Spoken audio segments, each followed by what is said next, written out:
Salut tout le monde, c'est Barbare. Aujourd'hui, je vous fais une petite vidéo calme, posée. Je suis dans ma chambre et on va un petit peu discuter de ce que je suis en train de faire et de mes raisons d'inactivité sur la chaîne. Donc, maintenant, une fois que j'ai fini le joint, et d'ailleurs, je vous l'ai toujours pas montré, je vous le montrerai juste après.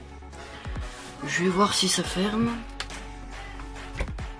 Par contre, ce qui est chiant quand on fabrique, c'est que ça marche toujours pas super. Là, le joint, c'est pas moi qui l'ai fabriqué, hein. Faut pas commencer à s'illusionner. Mais en gros, je vais essayer de bien vous mettre cette boîte. C'est moi qui l'ai fait, avec mon père. Donc, pour ceux qui connaissent un peu, savent que je suis un peu touche à tout au niveau bricolo et que je travaille surtout le bois parce que travailler le métal en ayant 14 ans d'ailleurs, j'ai eu mes 14 ans au 21 janvier, donc ceux qui le savent pas, vous pouvez toujours me le souhaiter maintenant, c'est pas grave, j'en ai rien à cirer.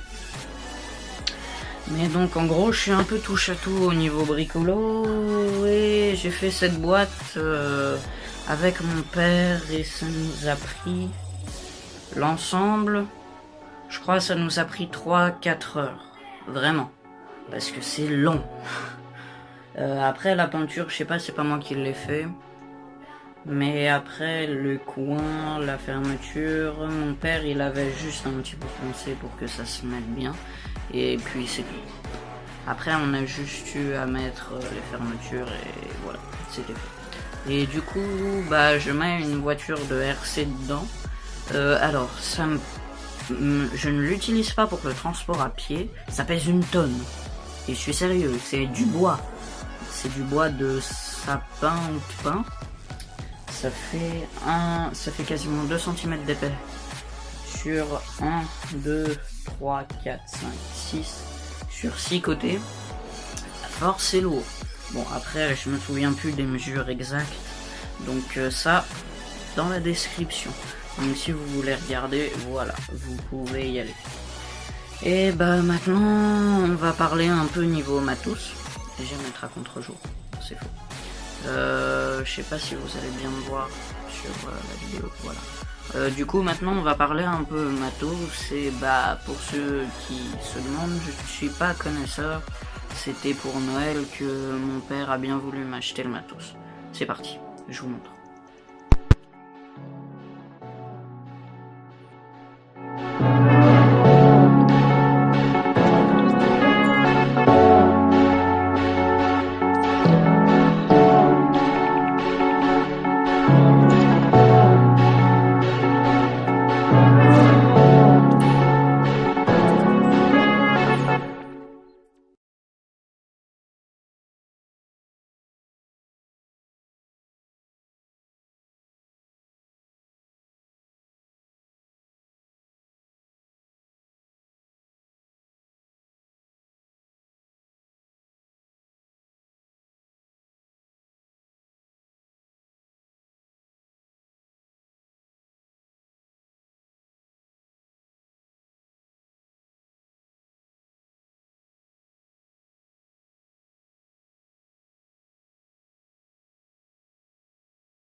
De retour, voici ce qu'on appelle des lames de scie sauteuse. Donc ça fait la taille de ce doigt là. Voilà. Donc il y en a qui vont me dire ouais mais c'est quand même grand pour une lame. Ça va. Franchement c'est large. Après il y a réglage de vitesse. Du plus vers le moins. On peut bloquer l'oscillation. On appuie sur la gâchette. On appuie sur ce bouton. On lâche. Et là c'est bon. Là t'es parti pour couper sans même avoir le doigt dessus. Mouvement pendulaire. Ça c'est en rapport avec l'éjection des copeaux. Donc voici la table des matières de mouvement pendulaire. J'étais en 1, j'étais en 0. C'était pas pour couper du métal, c'était pour couper du bois super fin. Parce que des planches de contreplaqué qui font moins d'1 centimètre, si vous vous mettez en mouvement 3, ça vous les arrache. Et c'est vrai. Donc voilà, faut pas mettre ni une vitesse trop puissante, enfin voilà. Ça c'est une clé Allen ou clé BTR, vous l'appelez comme vous voulez. Moi personnellement, habituellement je dis clé BTR. C'est pour ce patin qui est en aluminium, je ne suis pas sûr, je veux pas dire de bêtises. Et qui peut se mettre à 90 degrés, qui peut se mettre à 15, 30, 45 et à 0. Je sais pas si vous allez bien voir les gravures dedans. Et donc voilà, on a juste à desserrer les vis et bah, c'est bon. On peut commencer à bouger le patin un peu dans tous les sens. Ensuite, au niveau des batteries, c'est pas très intéressant, mais cette batterie-là, parce que si je vous montre cet endroit-là, alors que je vais vous montrer celui-là, cette batterie-là, c'est la seule qui a le niveau de charge. Donc là, vous voyez, la batterie, je l'ai déjà utilisée et je l'ai pas rechargée. Ah, j'ai aussi oublié un avantage. Vous voyez au bout de mon doigt, au bout de l'onde de mon doigt, ce petit truc, je pense que vous avez deviné, c'est une LED. En gros, c'est une LED d'éclairage. Bon, après, une LED, ça sert pas à grand chose si c'est à part pour éclairer. Donc celle-là, c'est une 5000 ampères. C'est la plus grosse batterie qu'on peut avoir à Ryobi. Et bah du coup, elle a le petit témoin de charge. Et après, la bébé batterie, pour moi, c'est la 2 ampères qui est vraiment beaucoup plus légère. Donc ça, en gros, moi, la 2 ampères, c'est celle que j'utilise le plus souvent sur la perceuse.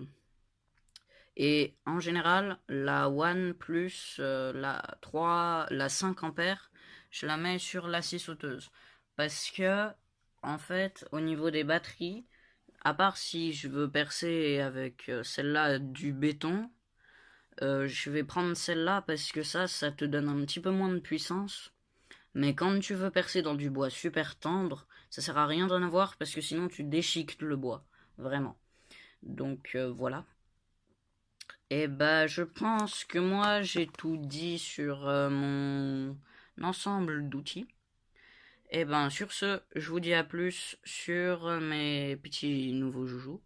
C'était Barbare, ciao tout le monde.